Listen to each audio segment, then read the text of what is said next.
Hello friends of Golf Course Quality Fertilizer. Well, today we're going to talk about growth regulators, and I've been waiting to talk to you guys about these. I mean, they've been awesome. I loved using it on the golf courses. They've been around for like 30 years, so there's plenty of experience with growth regulators.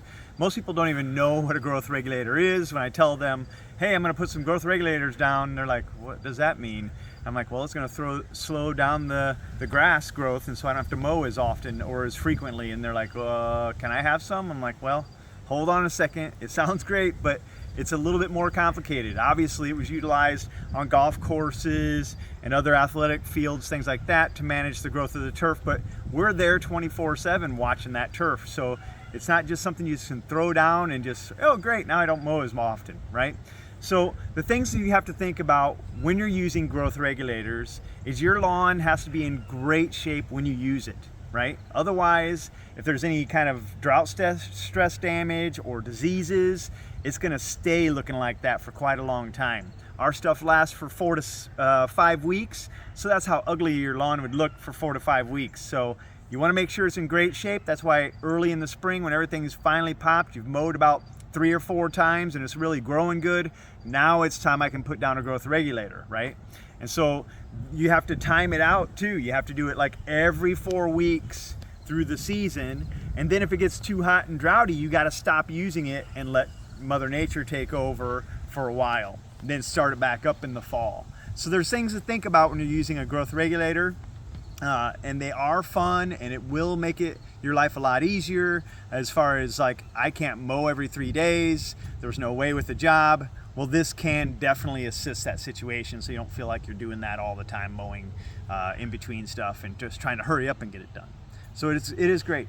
Now, things to think about when you're applying it is it's a very fine particle. You have to go in 2 different directions, and you won't be doing a border with this because it has to be put down so evenly that you can't have little areas that'll be growing too fast or not growing at all because I dumped too much there. So it has to be really cautious on your application. It's going to go 2 different directions, and you don't water it in, and all the instructions will be on the bags if you ever decide to use something like a growth regulator. And if you're getting it from someone else and you're doing it somewhere else, read the instructions very explicitly and make sure you're doing it just right in order to utilize these things. You're not going to kill your grass with it, but it can make the lawn look really weird if you do mess it up. All right, so let's go ahead and back up here, and we're going to show you some turf. We applied the growth regulator while it was dewy. That's supposed to help it get into the plant system a little bit. It can be applied when it's dry as well. But this is a granular one. All the ones we use on the golf course were liquids. We'd throw them in our spray tanks. And what was cool about using them on a green, for example, is it would help our putt stay the same speed throughout the whole day. And so that's why we utilize those growth regulators. I used them on my fairways and my tees. I cut back on mowing, and I was only having to mow twice a week rather than 3 times a week. So there's so many cool things that it did for us on an athletic facility, right? And so, but in the home lawn, it's gonna be fun to use. And so what I like too about this situation is I have turf type tall fescue in this little zone here. And then if back up a little farther here, and we have a blue rye mix. So we have 2 different varieties. We're gonna kind of see that work on. It doesn't matter what variety of turf you have. And then over here is my lawn. And you can hear my dogs barking in the back. They're telling us all about it too. But we have my lawn, which I did not apply it to. And so it takes about 5 days for it to get into the system of the plant and to start to work.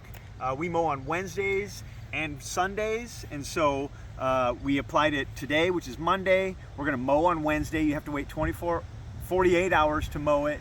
And there's probably different instructions on other growth regulators. And then we'll see on Sundays when we'll really be able to tell what kind of difference we made. Now, I only did a medium rate on this. There's so many different ranges that you can use and utilize, but I think this would be a really fun tool. And what's also one more final thing about this growth regulator is it doesn't waste the energy, right, on just leaf growth. It actually changes the growth and makes it work more on root system and spreading and cell structure.